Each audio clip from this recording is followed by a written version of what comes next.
Noob School.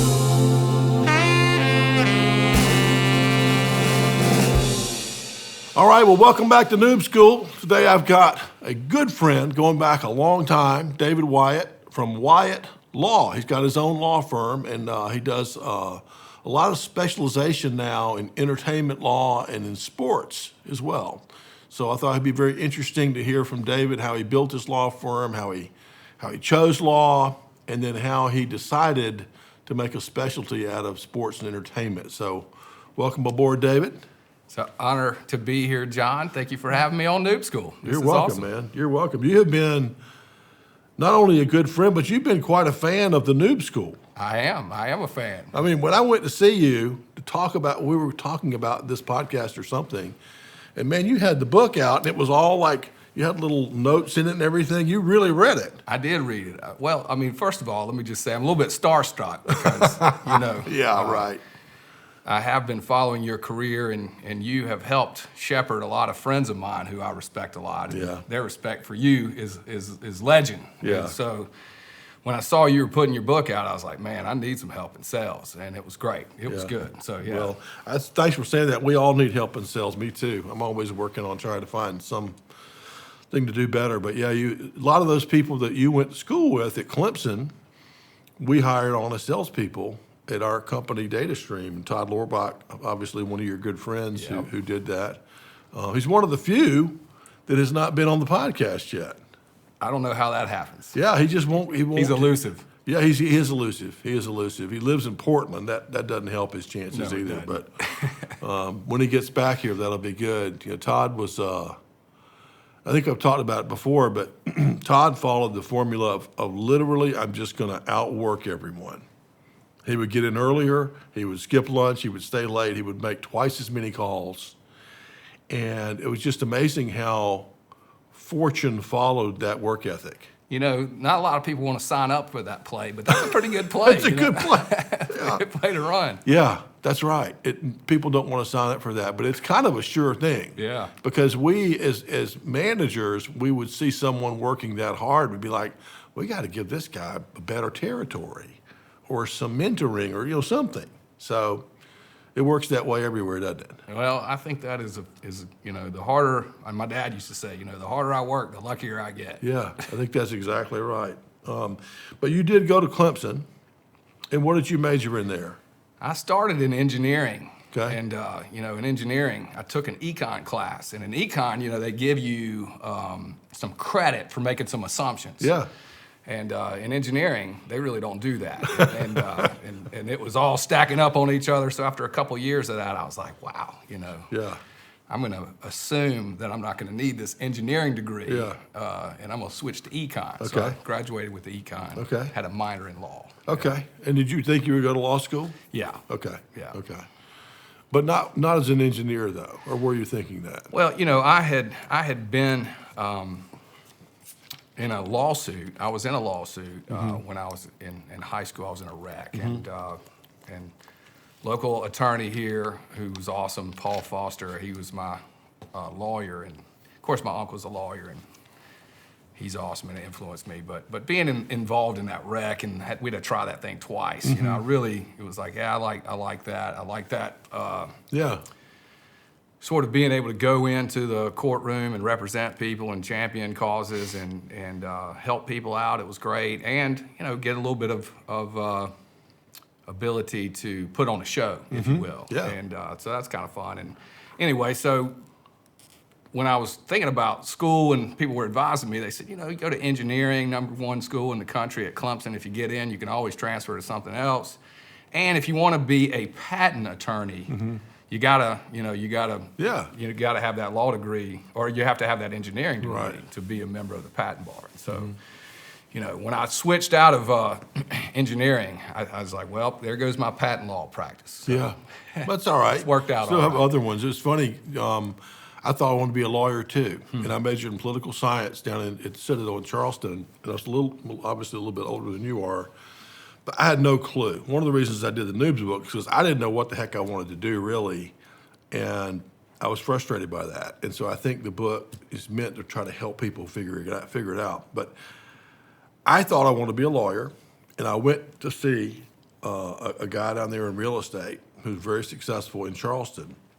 And he goes, if you don't really want to be a lawyer, he goes, maybe you should be a real estate lawyer and just live in Charleston. And everyone, not everyone, but a lot of people in Charleston. You went to school here, be a real estate lawyer, invest on the side. He goes, you crush it. And of course he was correct. I mean, he was completely correct. I just had it in my mind I wanted to do something else. But it was interesting. Even though I didn't take that advice, I thought it was very good advice. That's interesting. Good advice. I mean, you were pretty much a baller, at the Citadel. Yeah. That being grounded down and looking at titles might have been a little tedious for you. Good point. That's a good point.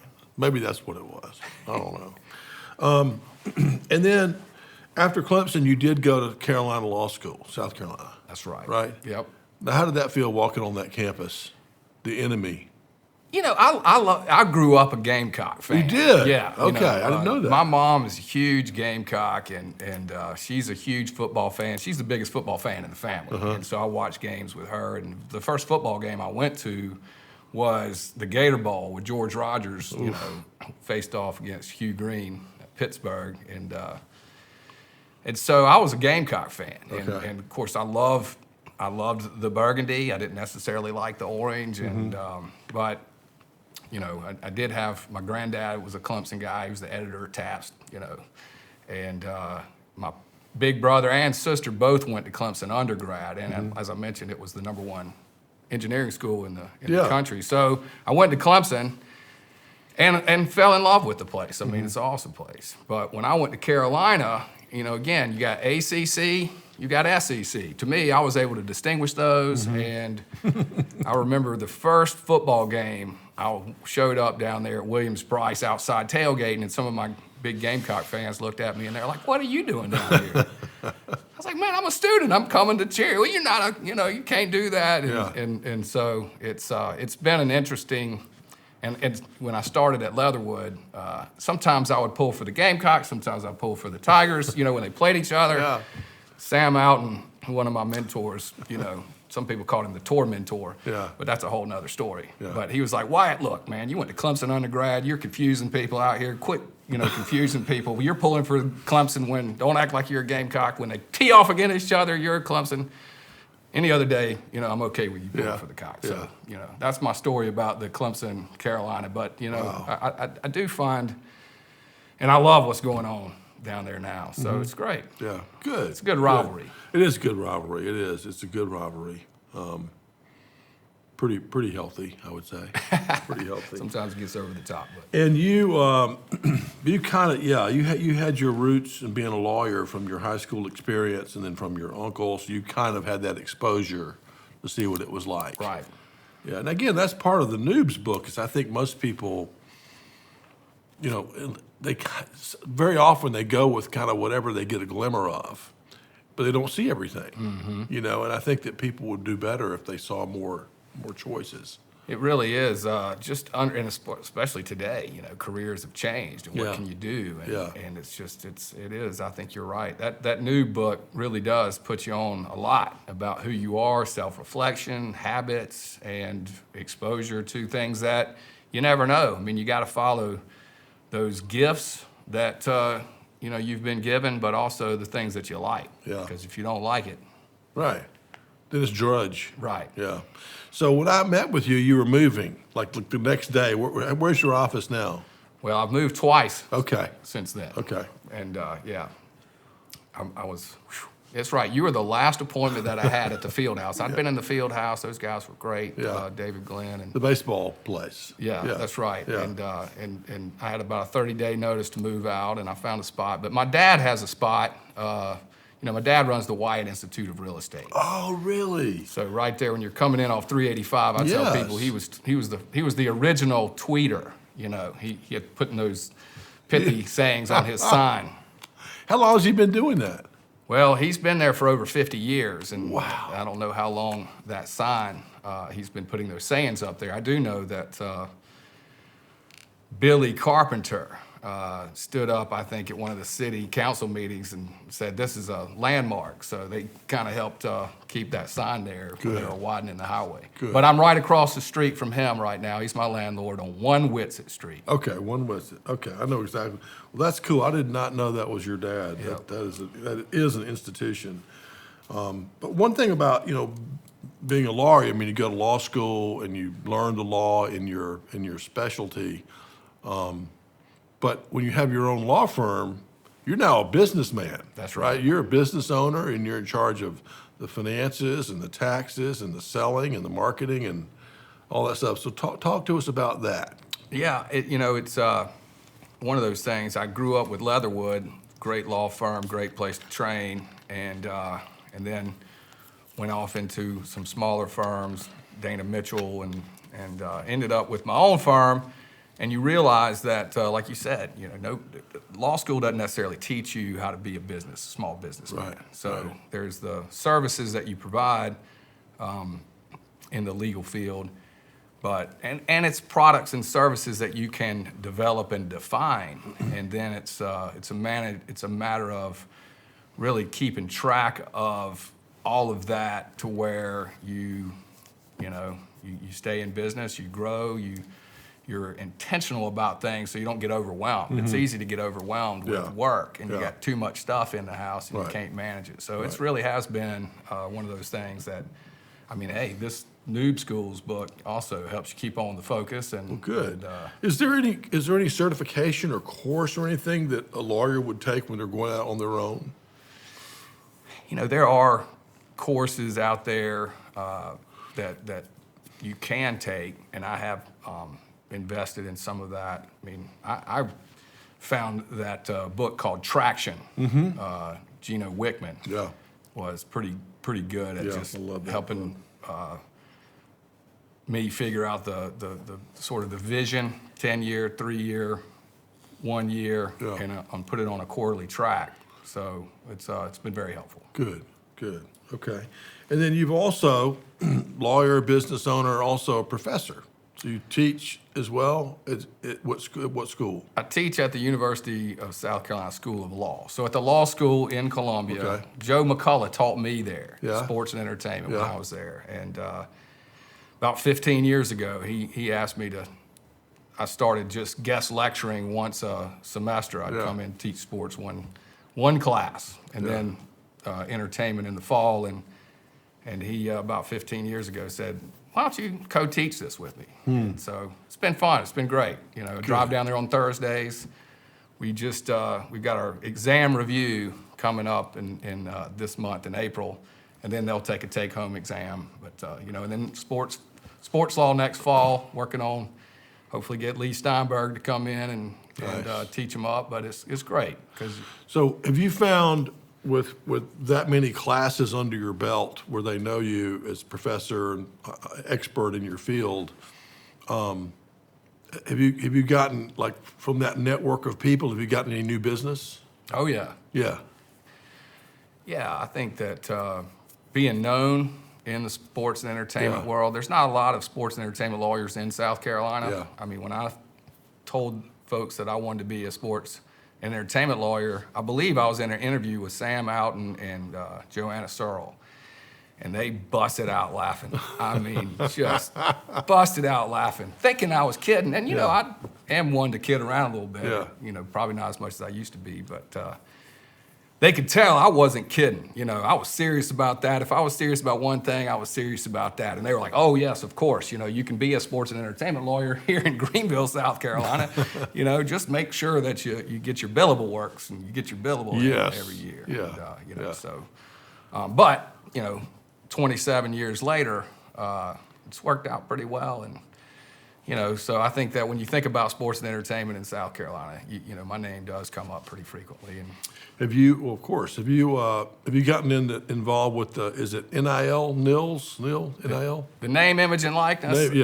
Tell us about that. What's going on there? Well, I tell you, I have heard a lot of folks obviously talk about name, image, and likeness. Everybody from Joe Moglia down there at Coastal Carolina. He's someone who I look to and Chance Miller down there at South Carolina came and spoke to our law school class last year, and then we had, of course, Senator Marlon Kempson come in, who was one of the authors of the bill, and he came in, and we were chopping it up with the Department of Consumer Affairs because, they enforce all these laws. And so when they passed the laws, it really changed some things because we were cutting edge here in South Carolina by going out and having our own law. But then we assumed that maybe there was going to be something more restrictive out there. And what happened was the NCAA just kind of abandoned their responsibility and became a Wild West. And so actually what happened was because South Carolina had a law in place, it was more restrictive than what the NCAA was like, well, if your state has a law, great. Otherwise, just figure it out, for your school. And so the legislature here in South Carolina went back in and, decommissioned that law pretty quickly. I think they left some teeth in there for certain elements, but it became very confusing, and it still is to this day very confusing exactly what you're able to do. And so I've been advising some of the businesses in terms of, because if you do jeopardize their eligibility, that can be... You could be sued. You can be sued. You can be personally liable. You can be liable to the university if you cost somebody their eligibility. And in certain instances, it's criminal. You can go to jail. So, yes, I've been involved with that, NIL. But it is happening, right? It is happening. What is just rough numbers? What is the most a player's getting paid in 1 year? I would not be the one to answer that question. I mean, I can't tell you. I mean, I've heard all kinds of different $1 million? reports. More than $1 million. More than $1 million? Yeah. Wow. There are players that are coming in getting paid more than $1 million that have never played in the college game, and just a top recruit kind of. Top recruit, yeah. And I mean, I think first of all, let me just say, name, image, and likeness is a good way to allow you to profit. I mean, you should be able to profit off your name. And a lot of these guys aren't going to necessarily even have a collegiate career, but they may be able to parlay some of their brand for, to make money, to make a living. And that's one of the things that's been very challenging as an NFL agent and a sports agent over the years, is to try to help folks that have a lot of talent but not necessarily a lot of economic resources, and then they're restricted in what they can earn. It's kind of it's been really a challenge for them. So, and I think that, this being in sales, people are more motivated by the fear of loss than they are gain. Yeah. And so I see this name, image, likeness, and we talk to a lot of the younger folks and try to encourage them to look at themselves as a brand. You are building a brand, whether you're a middle schooler these days or even an elementary schooler. And so you have a brand, and your brand is something that you develop every day. And so now that you have a brand that can actually be monetized, potentially even as early as now, that you have something you could lose. Because if you go out there and associate that brand in a way that isn't congruent with the who you are, or it looks like something, you can alienate all of corporate America and cost yourself a lot of money. So I think you're motivated. It has the ability to motivate, and that's what I'm hoping will come out of it. Well, I was just thinking, I'm no student of this like you are, but the first one I can remember who had a real on-purpose brand was Deion Sanders, where he knew coming into Florida State that he was going to act a certain way, talk a certain way, and he's still doing it today. Yeah. I tell you, I would not have thought of him, although I like Deion Sanders, and I think you got to respect what he's done. Yeah. I mean, when he points to the end zone and takes it back, I mean, that's calling it. Were you there for that game? At the Punarooski, I don't believe I was actually I was there. But I may have been. Oh, my gosh. I'm trying to put it out of my mind. I still don't know what happened. I mean, I've seen the diagram, but unbelievable. It's crazy. But he's in Colorado now, but I didn't see him. I mean, I remember when he came to Atlanta, the radio guy was like, Deion Sanders, I don't know if there's enough mustard in all of Atlanta to cover this hot dog. I mean, what did you see him, what was his brand?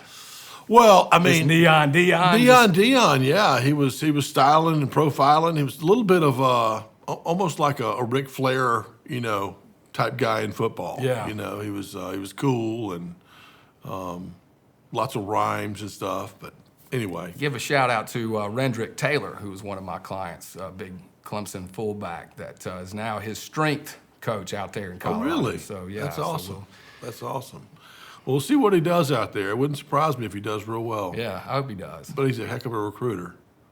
Hard to say no to that guy. Well, how about in terms of selling? One of the things I've already heard that you do is by teaching at that law school, you're creating this large network of future entertainment and sports agent people that you can refer business back and forth to.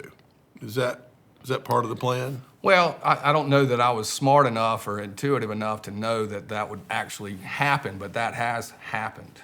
So yeah, sales, and growing up, nobody really told you, at least not me, hey, everybody's in sales. Yeah. I mean, it was one of those Right. things that I kind of came to the party maybe a little late. Yeah, I mean, I certainly would have thought the same thing if I was going to go to law school. I would think I've got to be technically a great lawyer, and I'll be working somewhere delivering. They bring me the cases, and I process them, and I think even at a law firm now, if you want to be a partner and make a lot of money, you better have relationships with some CEOs, big businesses. It's like what you teach, and how can you add value to somebody? How can you add value to the situation to where you're solving problems? I'm in sales. I'm solving legal problems. You guys, legal problem? Hey, I want to help you solve that problem if I can. If I'm not the right person, that's another thing that I think is as you grow, you realize, look, not everybody is right. Just because you're not right for that situation, you've make the best out of it, because it may not be today. It might not work out for us. I mean, when I first started trying to sell you was years ago, and you weren't buying anything. And, it was all good, though. I mean, I respect the relationship and appreciate the opportunity to be sitting in here talking to you now. That's good. That's good. Well, I think that's a good point you just made underselling. And this is a basic point, but people miss it all the time. And if a noob misses it and somehow survives as a salesperson, they might continue to do this their whole career. And here it is. That when you start a conversation with a prospective client, very often the salesperson will start talking about themselves. And I did this, and I did this, and I know George Rogers, and all this kind of stuff. And the person's sitting there, they won't say anything, they're just sitting there thinking, I don't want to hear it. I would be very pleased if they would find out what my problem is, because that's what I'm curious about. I'd like someone to listen to me, to get me, right? To really get what I'm thinking and what my problem is. And if you really get somebody and what their issue is, they very often don't even check what the heck you do, right? They just assume you can do it. Yep. Right? Because you understand them. That's right. So I think you're very good at that. Well, You must work at it. I guess I have, I have the ability to learn. I mean, if you're going to be in sales, which we all are, then we need to figure out how are we going to add value to a situation. How is it that and the only way I can do it is to ask. Right. That's good. That's good. So let's talk about something that you've added to your work avatar over the last, I don't know how many years since you got involved with or started the Sports Hall of Fame. The South Carolina Football Hall of Fame, when it started, it was 10 years ago. 10 years ago. In 2012, we had the first vote, and we had the first class. The South Carolina College All-Star Bowl, which did not last. We had the first enshrinement the night before that All-Star Bowl up at North Greenville. And that was in March of 2013. And Coach Jeffries was in that class. He was actually coaching we had the Low Country versus the Upstate. Yeah. And so Danny Ford was the Upstate coach. Sam Weich was the commissioner of the game. Wow. And Nick Eason was one of the presenters along with Will Merritt, and we had Brian Dawkins coaching in that game, and Charlie Brown. We had a lot of great football players. And Patrick Sapp had come to me and said, David, a lot of these guys, they want to coach, but they don't have the ability to go out here and start at the high school level. And so if you start this all-star game, I can get some of these guys in here to coach. And because all the NFL scouts and everybody comes by to see these players, then it could be a good network. And that's what we were trying to help the entertainment and sports business in South Carolina. You know, we had the broadcast crew. We had Todd Ellis and Will Merritt on the broadcast crew, which was incredible, and had a lot of great talent showcased all over that. And we were going to, and we did this at halftime, we brought out, it was televised regionally, and we brought out the class at halftime and introduced them. But about a week or two before the game, Coach Jeffries said, Willie Jeffries, he's like, David, I want a proper ceremony. I need a proper ceremony. And I'm like, well, you deserve that. And Kevin Jones was a friend of mine that was working at, he was selling the real estate right there, right next to it. It used to be the Gauntlet. And so he helped me connect all of the dots and actually played music in this thing and had his buddy fly in from California who was a former high school coach. And so we did it standing room only in what used to be the Gauntlet. I'm thinking of the name, but drawing a blank on it. Right next to North Greenville Stadium, and it was just classic. Danny Ford was there, George Rogers was there, Banks McFadden's daughter and granddaughter were there, Donnie Shell came in with his wife. From Pittsburgh. Oh, it was incredible. Sam White was shining people's shoes. Talk about humble. But just an amazing kickoff for this South Carolina Football Hall of Fame. That class, now we're about at our 10th class. Wow. It's been And why did you start it? I did start Why did you start it? Well, when my sports entertainment company melted down, and so I was back practicing law and had a lot of the it was a problem. Basically, you had the nonprofit community that was reaching out saying, hey, I need a ball, I need people to come and raise money. And then I had these young men that had, many of them, played the game or played in the entertainment and sports world and had just not been prepared for the next level. So they're coming to me and they've got problems. And I'm like, all right, well, look, you can't afford to pay my fees, but I want you to go play, go with Deb Osborne and do some bowling, celebrity bowling, and raise money. We were raising money for Meals on Wheels. We get people to drive. And, it was just a great way to bring the community together and celebrate football. Football is a great sport, and it's my favorite sport. And when I was an NFL agent, we had an entertainment company athletes love entertainers. Entertainers love athletes, And so we were thinking, man, this is great. And we had bought the old Capricorn recording studio and moved it from downtown Greenville, and so we were selling some of these football players on the fact that we had, a record company and the ability to help them with that. And I had one of the guys was like, who are you signing with? Well, it's just you and this other guy. Well, tell me about the other group. Well, told him about us.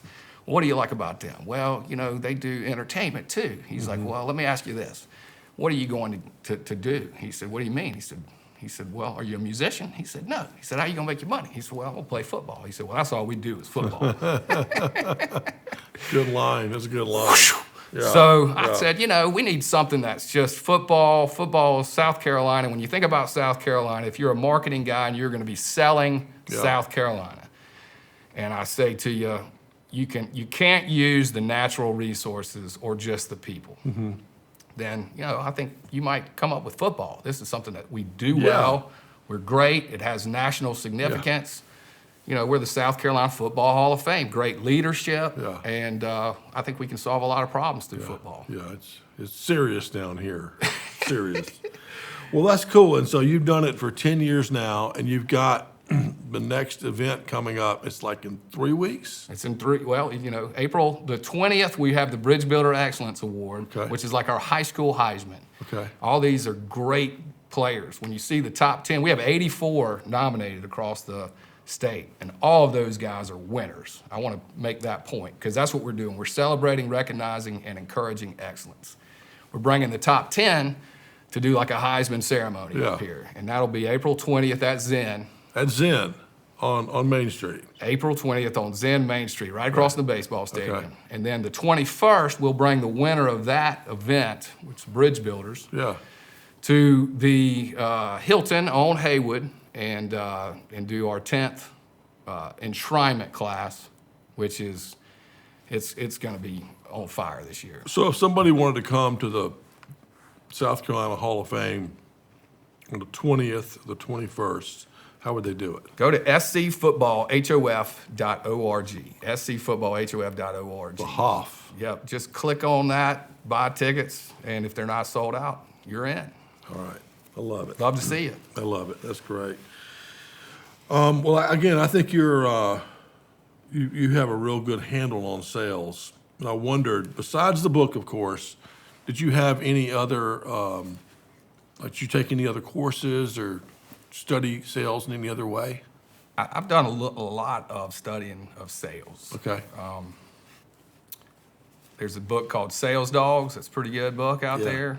I think that's a good one. There's an online academy, Business Made Simple University, Don Miller, and he really talks about using story and inviting people into a story, which I think is fantastic. And we've used a lot of that to try to create, and it's challenging too, because it's like, what problem are you solving? Right. And let me just say this too about the South Carolina Football Hall of Fame. It wouldn't exist without a lot of people, and there's a lot of folks out there that I want to thank and can thank and should be thanking. And Mikey Football is one of those guys, and we have a new executive director this year, Michelle Wolfert, who we're really excited. And Levon Kirkland. I mean, our friend Levon was the one that really came up with the fact that South Carolina is 43rd in the country in college and career readiness. So when you think about that, college and career readiness, you go, wow, 43rd in the country. And so that's where Levon was like, Wyatt, I've never been satisfied being 43rd out of 50 in anything, and why don't we get this to the top 10 in the country in college and career readiness? And of course, I think you asked me the same thing. I mean, how are you going to do that? I mean, it sounds like a lofty goal, but how are you going to do that? And he said, well, you know what? We're going to educate, encourage, and empower excellence, in ourselves first, and then in others. And we went out under that sort of auspice, meeting with leaders around the state, and I've had great support, and everybody's really coming together behind this now, and I appreciate you. You challenged me. You said, what was the one thing you got to do? I don't know if you remember what I told you. Tell me, I forgot. I sent back a one-word response to that email. It was belief. Believe, yeah. I think people got to believe. Yeah. And so when you're selling, I think you got to believe in what you're selling. You got to believe in yourself, and you got to believe in whoever you're, going to see. Yeah. Well, that's true. And I would just tack on that what you're doing proactively with this South Carolina Sports Hall of Fame. I mean, it is all positive. You're spreading the word to all of these, high school students, college people who used to play sports, coaches, all of them. Like, this is a positive thing. We're finding the best of the best. We're trying to get people more ready for college and for life. And that seems wonderful. Yeah. It's wonderful what you're doing. And, nobody solves every problem immediately. It's just like, are you moving in the right direction or aren't you? Yeah. I mean, it's the Bridge Builder Excellence community. Yeah. I mean, can you get on board with that? I'm on board. I got my tickets. I'll be there. Thank you. What's the dress code? It's, you can wear business casual. A lot of people wear suits, don't they? Some people wear suits. You'll see some women, dressed up a little nicer. You'll see some people in there with a golf shirt and a pair of slacks. Yeah. You're going to feel comfortable. It's a great group. There'll be some people in there with suits and ties, though, coats and ties. I know. Well, we've talked about a couple of books. Do you have a favorite book? Favorite book? I mean, other than the good book, I like, I do like some of the classics, like the How to Win Friends and Influence People. That's a good one. Classic. That's a good one. And then favorite word? I think my favorite word is excellence. Excellence. Yeah, excellence. I love it. And we've promoted the Hall of Fame event a little bit, but do you want to talk about it a little bit more? Anything else you want to promote? Well, I mean, I would say that if folks are listening and they're interested in getting involved with, whether it's the fact that we're helping students or helping the community, or you just like the legends of the game. I mean, we are actively recruiting folks to get involved and be part of the Bridge Builder Excellence community. We're working with mentor programs around the state. Yeah. We're working with the new superintendent of education, Ellen Weaver, and her chief of staff, Larry Huff's been a friend and a supporter of ours for a long time. The legislators getting together. We got Dabo and Shane Beamer and Joe Moglia and all the football legends coming together and really trying to get the industry and all of the leaders here that care about South Carolina and want to see a great South Carolina community where we're in the top 10 in the country in college and career readiness. Yeah. I mean, think about how awesome South Carolina will be when we're in that top 10. We should be. And so I would just say to your listeners, first of all, thank you. And second of all, if you want to get involved, scfootballhof.org, and we'd love to have your support. All right. Well, you got mine, and thank you for being here today. We all appreciate it. Hey, thank you, John. All right, man. It's a Thanks. pleasure. Okay. Thank you.